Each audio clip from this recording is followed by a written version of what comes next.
Larry, you've been doing this for a while. Putting Pat's business aside, what are some things that you're looking for when you're getting these proposals that, obviously price is always a factor, but if you got the low guy, the middle guy, and the high guy, how are you selling that middle guy? Say, we need to go with this one, even though it's above the budget or what we're expected to do. What is going to set that one company apart to say, all right, we're going to raise the budget for this one a little bit because these guys are just, we know they're going to do awesome. What makes them a parent? Yeah. Well, you start to get a gut feel for dealing with folks when you've been doing this long enough, and references mean everything. Okay. So try to get comments from your customers and get their permission to publish it as a reference. I think that's what he does, right? Does he do that? He's never asked me to make a comment. Not yet. Okay. I gotta make sure I'm doing a really good job. He wants you in person, not just on a piece of paper. Hey, do you ever come back to, say Pat gave you a bid and it was maybe what you felt was a little high.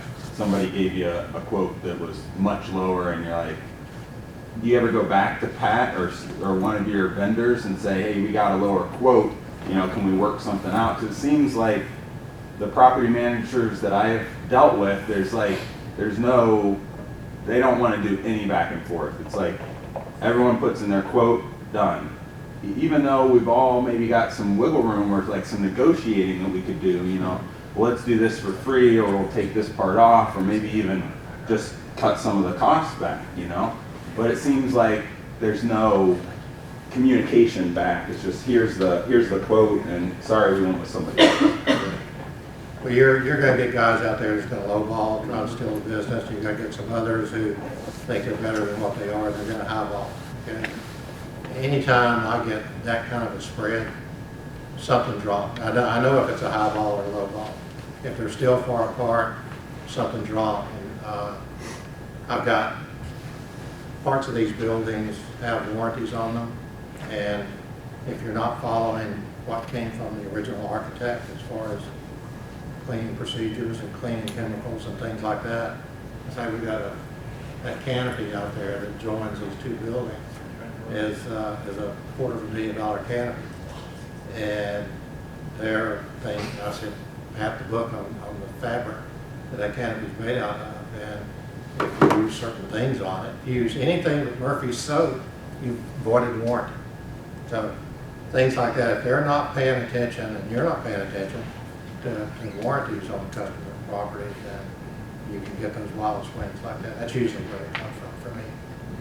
But would you ever go back to Pat do you ever negotiate with vendors? Because it just doesn't, in my experience, there doesn't seem to be like the communication's one way.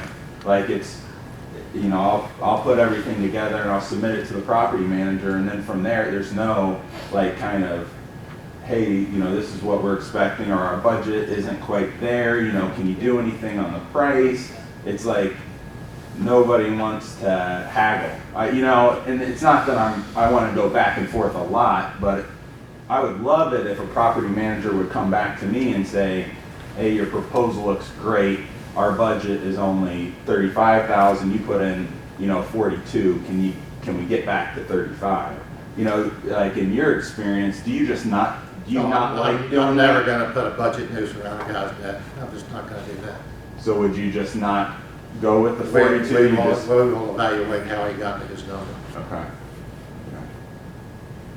I mean, that's a cheap shot. So I say, I've only got $1 in my budget. You got to meet that number. That's. I've actually had it that if they have two different cleanings, they'll have two different budgets. If I'm above on the one, they'll say maybe bring 2,200 over to this job, so they don't have to get an extension on the price or extra approval or something. We've had that happen too, where they pull funds from another property or something to cover this one, Right. and then they would make it up on that one. Mm-hmm. When you're doing like government contracts, like we do the water parks, all the water parks around here, they have a P card, which is a purchase card, and anything over $2,000, they have to get 3 bids, because it's a government contract. So what we'll do is, say it's $6,000, we're going to do $2,000 of it here, and then a month later we're going to do another $2,000. Does that make sense? So you break it up And depending on how you're setting up your proposal, you might have 3 different packages like we do with the residential. So you break it up, so you're kind of like, you know, your good, better, best packages. So if they do have a budget number, they're like, hey, I want to do package B, but it's a little bit out of the budget. What can we do? You know, and that kind of stuff. And see what you can do and sharpen your pencil and that kind of stuff. Brandon, sometimes I'll go low purposely just to get my foot in the door, and then once they see how we work, then we kind of have a relationship where it's easier to talk like that with them.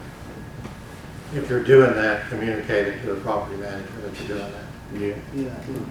So the next one, they don't get it. That will, otherwise it'll come back to haunt you. In my experience with property managers, it's not the same, commercial work isn't the same as residential work, where you can kind of haggle with a homeowner because it's a different type of exchange. Anytime I'm presenting to a property manager, I'm giving them my best price the first time. And so are the other bidders. So when they look at it, unless there is a giant spread, you know, you're not gonna have that haggling back and forth anyway. It's just not the way it's done, in my experience. You can certainly correct me if I'm wrong. No, that's right. And so how does someone really, you know, we're a value-driven group, how does somebody really, you know, get that message across to that where we really are value-driven? Everyone comes in and says, hey, we're all using power washers, degreasers, we're all gonna show up on time. What, you know, how do you really decide, other than just giving them a test? Said he gets it done, you know? It's gonna come out in your day-to-day performance. So over. Yeah, like I said, we're dealing with like kind of pro buyers, right? He's been, you know, he's looked at contracts. He knows which ones were well put together.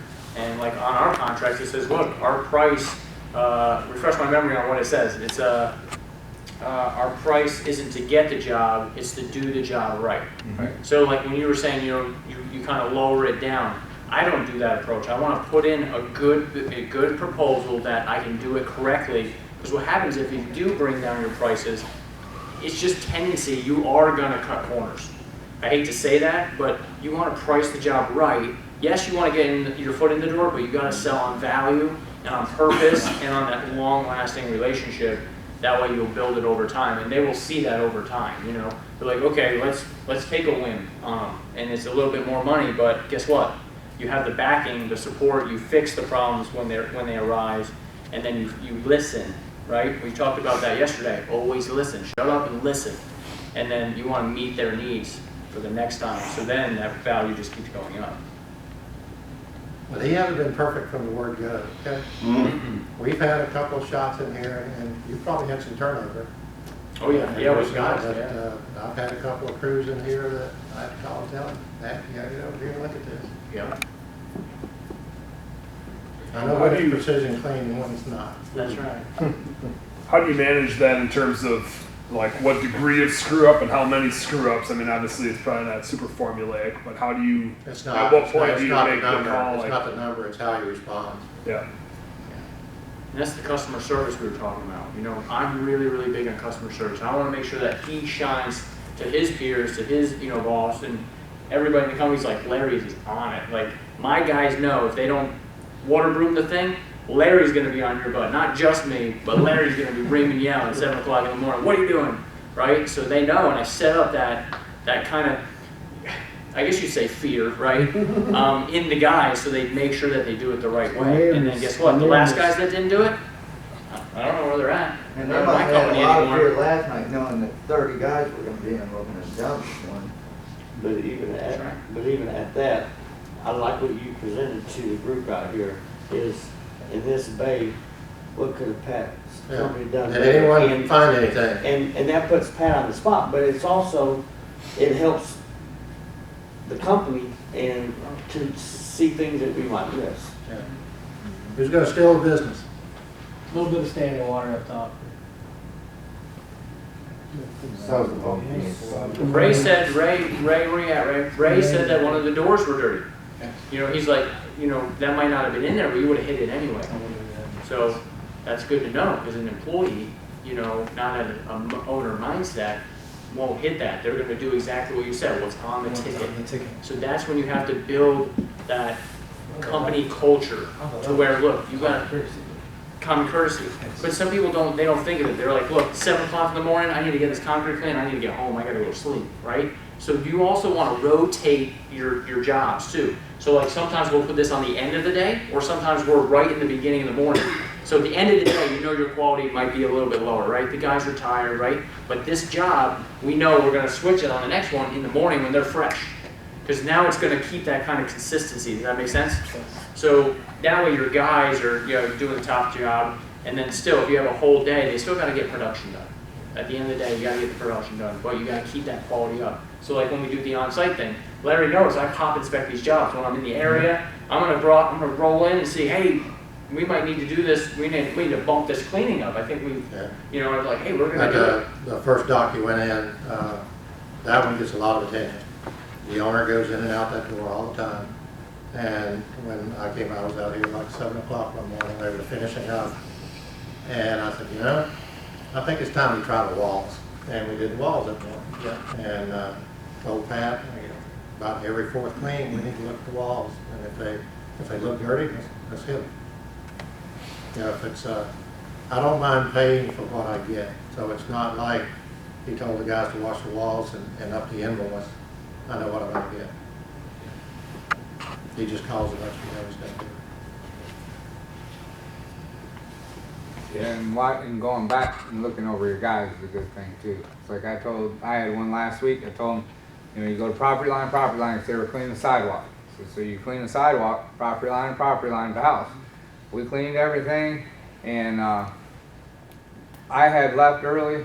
I didn't leave with them.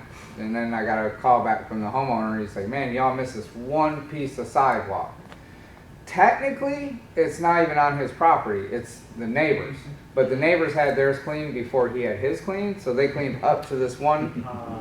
My guy cleaned up to the property line and left that one. I'm like, so when we went back, I'm like, I texted him and told him about it, and he's like, man, that's not even on us. I'm like, but then we went back there and he's seen it in person. He's like, oh man, like, I don't have no excuses to why I didn't get that one. So it was. That's cool. He got it though. It's the, you know, it's the thinking ahead, and it's like that's kind of a no-brainer. But sometimes they just do what's on the paperwork, and they do just what you said. But that little extra mile, you know, goes a long way. Yeah, because there was bright white, and one brown one right in the middle. Yeah. Yep. The quality control after the job is everything. That's what helps you get better. Mm-hmm. And as long as the team stays intact, the need for quality control goes down over time. But you take a homeowner, if you knock on the door 2 days after the job's done and say, hey, I'm with Precision, I want to check over what we've done and get with you and see if anything was wrong or anything you're dissatisfied about. They love that. Love it. And they're going to tell their neighbors, and it's going to be well worth the trip out there. Yeah. Well, it's just like I was in the area, and Patrick had me stop by. Like John said that they were already doing, just to see if they need anything, and kind of just to see if they were, you know, they're not expecting you to pull up, or anybody, you know, that's working for Patrick to pull up. You know, he just kind of wanted me to just see if they were doing everything properly. No, the customer public thinks that people really don't care. So once you show some caring, that's money in the bank. You're not affiliated with Associated Builders or Contractors or any of the other big associations that are construction oriented or real estate? Well, we're a development company. Okay. Yeah, up and down the ladder, we are connected everywhere. Yeah, usually they're with an association. So like the Home Builders Association, do you go Yeah, to the like Home trade Builders. shows? No. Because you're okay. We've got an area that's being developed and it's residential, and they tend to be, it's not, the whole company's not focused on that, just a few people are focused on that, so they go to those things. You know, not like full enough. Yeah. So what made you get into property management? I fell into it. Yeah, for 15 years, I was director of real estate development for Michelin Tire, and I built about 90 warehouses and 40 commercial centers across the country. Coast to coast was my territory. So I got on an airplane every Monday morning and came back Friday night. Got tired of that. But I retired in 2013, and not drove me crazy. I wasn't used to that kind of a pace change. And everybody, when they find out you're retired, they call, hey, you can do this, you're not doing anything. And guess what, you end up doing it for free. And after less than a year, I had paperwork in the street, and somebody called me and wanted me to come and fill in at queues for 4 months while someone was on medical leave. And I did, and they never let me leave.